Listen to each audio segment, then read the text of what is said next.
Hello and welcome everyone. I've got some stuff here. I've got my tower, one of my towers, my favorite towers. Looks like a 486 system, but it's not. It's a Pentium. It's actually a Pentium 233, which is why the display says 199, because that's as high as that display will go. And I will make a video about this guy and where it came from and all that stuff. But this video is not about that. This video is actually about the display, the megahertz display, turbo display, and the turbo button, of course, the most important part. And I know there's other videos out there about turbo displays, turbo buttons, and so forth. LGR made a good one, of course.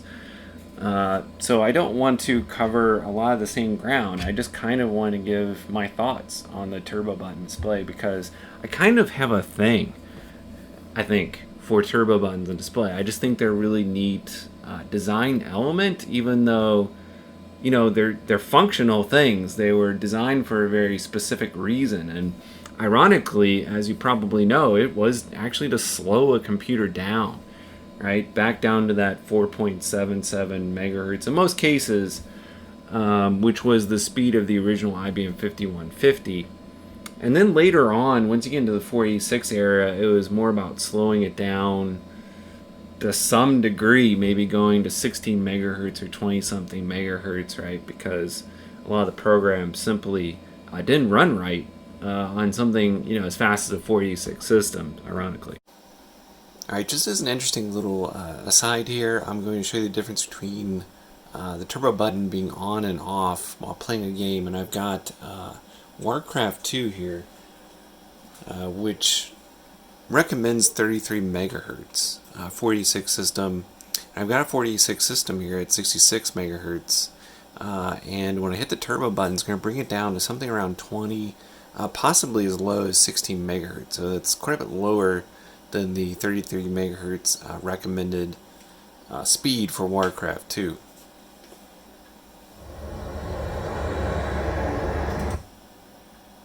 Again, this is running at 66 megahertz. Due to your position as a... Yeah. Me lord? Alright, yes, me lord. Yes, sire? Yes, my lord. Yes, my lord. Now it's nice and quick and responsive. Yes, when I my tell lord. my guys where to go, Yes. they just go At really once, quick. At once, sire. No As you delay. wish. I can move around the screen At really once, easily. sire. Attack. The animation, the fighting is really fluid. As you wish. As you wish. Feels really good. Yes, my lord. As you wish. Yes, my lord.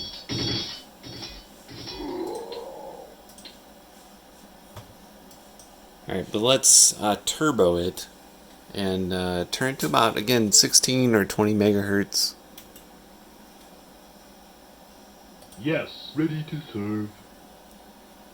So already right away, it's even hard to kind of pan around even this really small map. At once, sire. Also the graphics, you can see the guys walking, it's kind of choppy. At once, sire. Me lord. Okay. It's really slowing down, it's really bogging down, frame rate's dropping. Alright. Especially when there's fighting, then it really gets choppy. Yes.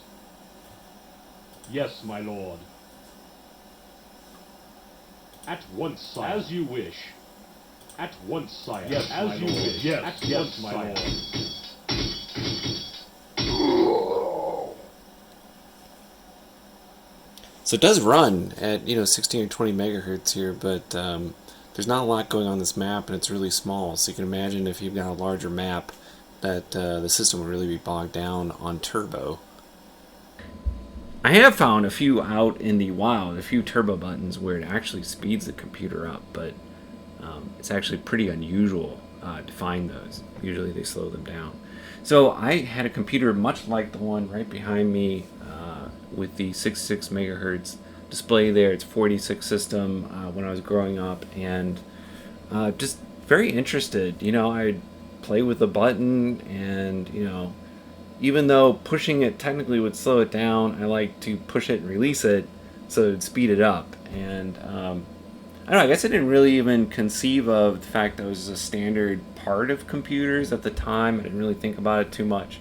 I almost felt like it was, you know, like my computer was special. Like, it was turbo capable, whatever that meant. It was just capable of faster speeds.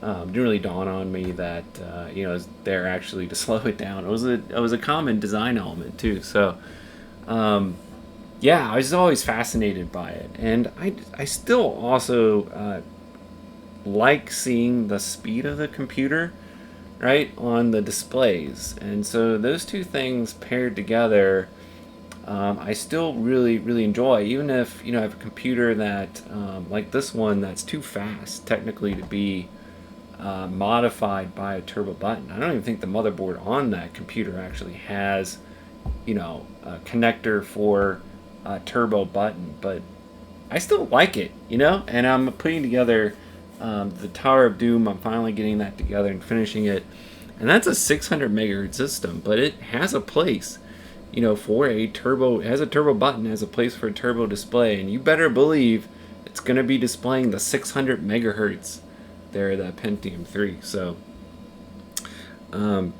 heck, my sleepers, at least some of my sleepers have had turbo displays. A number of them have had turbo buttons.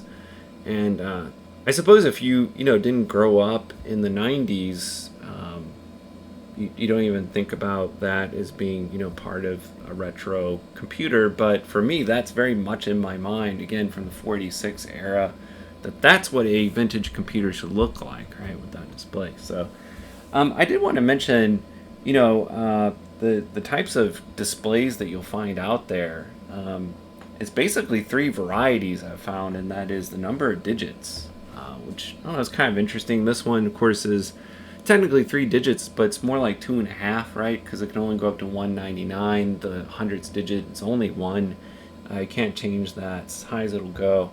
The one behind me is just 2 digits, so it'll go up to 99 megahertz.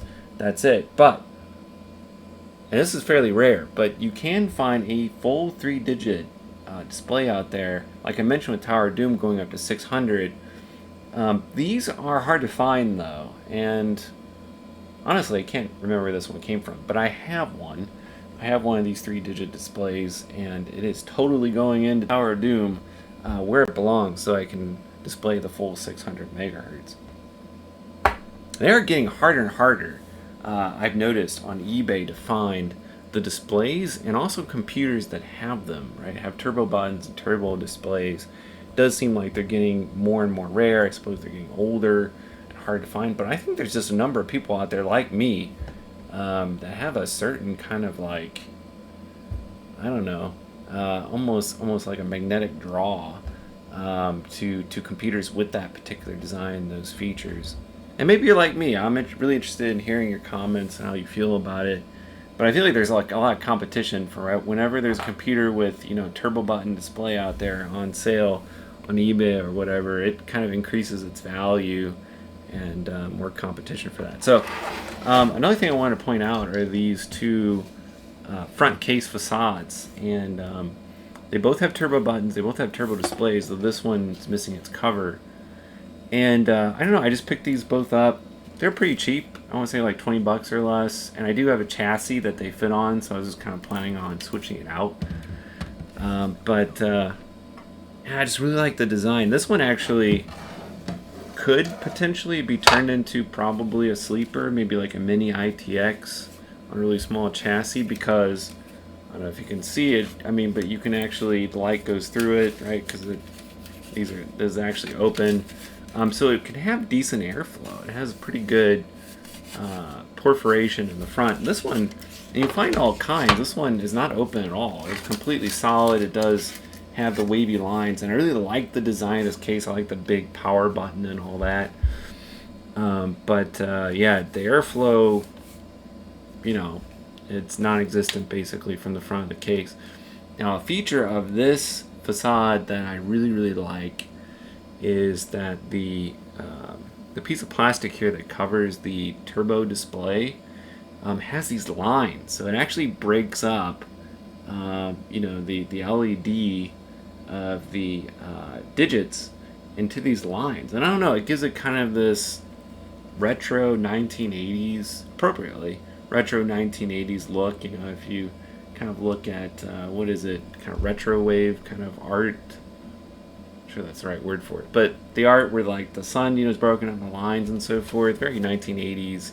And also just kind of reminds me of old animations and computer graphics where in order maybe just because of the resolution of the monitor to save space and so forth, you might have these lines in it. Yeah, like old monochrome displays and so forth would sometimes have lines in the text. Anyway, that's what I think of. And I know there's more out there, but this is the only one I have. And so it's a little special. And I just really like it. Anyway, I like buttons in general. And I just kind of think they're cool. And I like the actual rocker switches that you find on older computers like this. So for me, when I think of vintage computers, I definitely think of rocker switches, really nice thud, tangible buttons that you maintain switches where you press them in generally and they stick. I think of turbo displays, megahertz displays, whatever you want to call it, and turbo buttons. So yeah, most of my sleepers, they're going to have those elements in there just because I think that stuff's just kind of cool looking. That's about all I have. I'm really interested in your stories and your experiences with turbo displays and buttons. And do you care about them? Is this something that you've thought about? Do you like them like I do? I'd imagine for the younger viewers, it's just not really an issue. I don't know, or it could be something that you really enjoy like I do. So let me know. I always enjoy reading your comments, and as always, thank you all very much for watching this smaller channel. So I really do appreciate that, and hope to see you later in the next one.